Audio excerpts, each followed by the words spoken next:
Hello everyone, welcome to my channel civil engineering वैलिशा। So आज हम डिस्कस करने वाले हैं कोर्स एग्रीगेट्स के दो इंपॉर्टेंट टेस्ट, जो है क्रशिंग वैल्यू टेस्ट और इम्पैक्ट वैल्यू टेस्ट। आज हम देखेंगे कि इन दोनों में डिफरेंस क्या है। सो होप ये वीडियो देखने के बाद आपको दोनों में क्या मेजर डिफरेंस है वो बहुत अच्छे से समझ आ जाएगा। दोनों टेस्ट ही हमें एग्रीगेट की क्वालिटी बताते हैं कि एग्रीगेट की क्वालिटी क्या है, लेकिन दोनों में लोड का जो टाइप होता है वो अलग होता है। सबसे पहले हम पढ़ते हैं कि इम्पैक्ट वैल्यू टेस्ट क्या होता है। Aggregate impact value is a measure of the resistance of aggregate of sudden shock और इम्पैक्ट लोड। ठीक है, अब इसको समझते हैं कि ये क्या बोला गया है। सो इम्पैक्ट वैल्यू टेस्ट में क्या होता है कि एग्रीगेट पर सडन लोड लगता है, मतलब एक हैमर जो है ऊपर से गिरता है और एग्रीगेट को एक झटका लगता है। ठीक है, सडन लोड एकदम लगता है उस पर। सो इस टेस्ट से हम एग्रीगेट की टफनेस चेक करते हैं, यानी हमारा जो एग्रीगेट है वो किसी शॉक को या किसी झटके को कितना रेसिस्ट कर सकता है, कितना सहन कर सकता है अगर उस पर कोई सडन लोड लगता है। मैं आपको एग्जांपल के साथ बताने का ट्राई करती हूँ। सोचिए अगर रोड पर फास्ट व्हीकल चल रहे हैं, ठीक है, तो एग्रीगेट को बार बार क्या होगा, इम्पैक्ट लोड झेलना पड़ता है। वहां इम्पैक्ट वैल्यू क्या होनी चाहिए, हमारी कम होनी चाहिए। अब वैल्यूज क्या होती हैं as per IS code. Wearing surface के लिए जो वैल्यू है वो हमारी लेस देन 30% होनी चाहिए और नॉन वेयरिंग के लिए 45% से लेस देन होनी चाहिए। अब आपके मन में एक क्वेश्चन आया है कि मैम ये वेयरिंग सरफेस और नॉन वेयरिंग सरफेस क्या है, ये नया वर्ड टेक्निकल निकल कर आया है। तो मैं आपको ये भी समझाऊंगी। कंक्रीट स्ट्रक्चर का हर हिस्सा जो सेम तरह का लोड और फ्रिक्शन फेस नहीं करता, इस बेसिस पर ही हम सरफेस को वियरिंग और नॉन वियरिंग सरफेस बोलते हैं।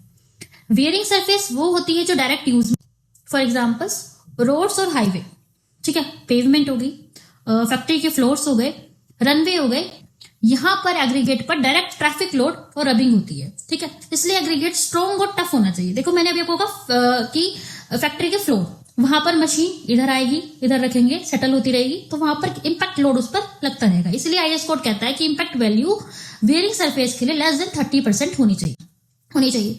अब हम पढ़ेंगे नॉन वेयरिंग सरफेस क्या होता है। सो नॉन वेयरिंग सरफेस वो होते हैं जो डायरेक्ट रबिंग या ट्रैफिक फेस नहीं करती, बल्कि सिर्फ क्या करता है, स्ट्रक्चरल लोड कैरी करता है।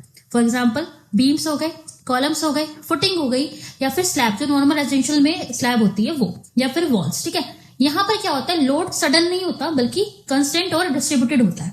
ठीक है, यहाँ पर एकदम इम्पैक्ट लोड नहीं लगेगा। किसी की छत पे भी हवाई जहाज जाके आके एकदम नहीं रुकेगा, एकदम आके ट्रक नहीं किसी की छत पे आएगा, तो वहां पर वो सरफेस क्या होगा, नॉन वेयरिंग सरफेस। इसलिए थोड़ी हायर वैल्यूज अलाउड होती है, लाइक 45 से लेस देन होना चाहिए। In technical language, we can say wearing surface faces abrasion and traffic load, whereas non-wearing surface carries structural load without friction. उस पर कोई फ्रिक्शन नहीं है, सिर्फ स्ट्रक्चरल लोड जो कैरी करेगा वो होगा हमारा non wearing surface. Permissible limits for wearing and non wearing surfaces are specified as in 2386 part 4। ठीक है, अब आते हैं हम क्रशिंग वैल्यू टेस्ट क्या होता है। ये तो था हमारा इम्पैक्ट वैल्यू टेस्ट, और अगर इसमें भी आपको कोई डाउट रहा होगा तो आप कमेंट बॉक्स में लिख सकते हो। ठीक है, तो crushing value is a measure of the resistance of aggregate to gradual compressive load. Impact value में इम्पैक्ट सडन लोड लगा था और इसमें ग्रेजुअल लोड लगाएंगे हम। इस टेस्ट में हम क्या करते हैं, एग्रीगेट पर स्लो और ग्रेजुअल कंप्रेसिव लोड लगाते हैं, यानी एग्रीगेट्स को हम धीरे धीरे पुश करते हैं, धीरे धीरे उसको दबाते हैं। इस टेस्ट से एग्रीगेट की स्ट्रेंथ पता चलती है।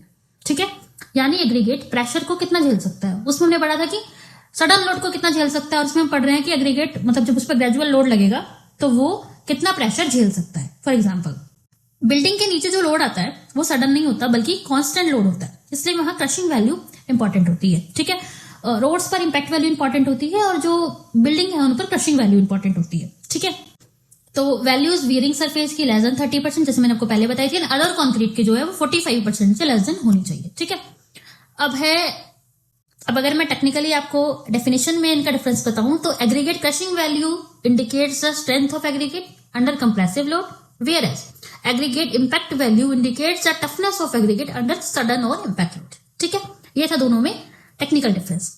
सो होप आपको दोनों में डिफरेंस पता लग गया होगा कि इन दोनों में क्या डिफरेंस है।